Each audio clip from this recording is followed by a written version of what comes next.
Well, the Poway Community Theater is staging a tribute to the Hollywood legend Burt Lancaster. It's a one-man show that looks at Burt's life and career. And before we talk to the star of the show and the man who wrote the show, let's take a quick look at a scene. This is about the making of the film From Here to Eternity. Well, of course, there's that beach scene. Actually, that's kind of my idea. You see, we had initially shot the scene, Deborah and I standing on the beach, kissing, as the waves rolled in. Well, producer Buddy Adler and director Fred Zinnemann, they weren't crazy about what they saw. So I proceeded to show them what I had in mind. Deborah and I lying prone on the sand, kissing as the waves surged over us. Now the kicker was that Deborah was on top. Sort of. The senses cut the scene a bit. Instead of being completely on top, she's kind of off to my left side. I was, however, on my back. And at the time, big scandal. All right, actor and now writer Steve Oliver joins us here this morning on San Diego 6 in the morning. Why Burt Lancaster? You know, obviously a great choice, but why the choice? Well, it's a question that most people ask me, and Susie Lancaster, Burt's widow, had the same question when I first talked to her about a year ago. I got on the phone and she says, "Okay, Steve, what do you want to know?" I said, "Susie, I don't need to know anything except whatever you want to tell me." She said, "Oh, okay. Well, why Burt?" And I said, "Well, I'm too tall to be Kirk Douglas."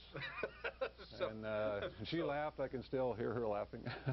pick a legend and you can't hardly go wrong. And I thought physically there was enough resemblance for the audience to suspend their belief and go with it. There is a resemblance, and when I walked past the green room and saw you sitting in there, and I just walked by and I went, I get it. I mean, that's you don't have to do a lot of makeup and make that big stretch as an actor, but when you study somebody like Burt Lancaster, what do? Obviously, you can't talk to him now, so you go back and you watch film. Do you read what he wrote? And yeah, Kate Buford's biography, Burt Lancaster, American Life, I used that extensively in my research, and I got as many films as I could. I recorded a number of the monologues that I use in the show, from The Rainmaker, Elmer Gantry, just listen to his voice and his way of speaking over and over, and just kind of go with it. You know, and I've talked with this a lot with my father, talked about this, the fact that films like Burt Lancaster made, like From Here to Eternity, Birdman of Alcatraz, The Rainmaker, those types of things, they don't make those kinds of films anymore. The pacing's not fast enough for the kids today. There's not enough action. There's not enough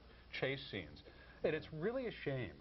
And I'd love for the kids to come out and maybe see this show and kind of get a little exposure to a slower cadence, more of a storytelling. Oh, yeah. I mean, back then, too, a lot of the movies were based on plays. The Rainmaker was based on a play. Elmer Gantry is another character that he did that's larger than life. And I chose some movies also that were important to Burt. For whatever reason, he wanted to do them, and I share that in the show. All My Sons, again, based on a play by Arthur Miller.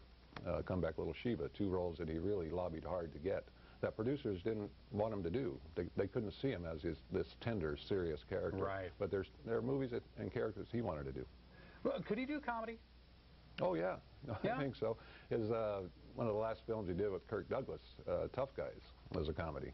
It's these gangsters released from prison after 30 years for armed robbery, you know. And I share a lot in the play about Kirk. They had a long-term professional relationship, did 7 movies together in one stage play, a two-man show. Well, tremendous job here, and great job putting this whole thing together, and then you know, mounting the performance out at the Poway Community Theater. I'm looking here, you're in a couple of weekends here in June 4th and 5th, and then the 6th, June 4th, 5th, and 6th, and then the 11th, 12th, and 13th. That's correct. And tickets are just $10. This is a great entertainment value out at PowPac, so folks should really take advantage of this, and come out and see Steve as Burt Lancaster. Riding Through That Rainbow, what does that refer to? That's a line from The Rainmaker. Oh, okay. And that's where I chose that from. All right. Well, it's great to see you. Thanks so much for coming in. Thanks for having me. And good luck with the show. All right. For more information, you go to san diego6.com and you click on Hot Topics.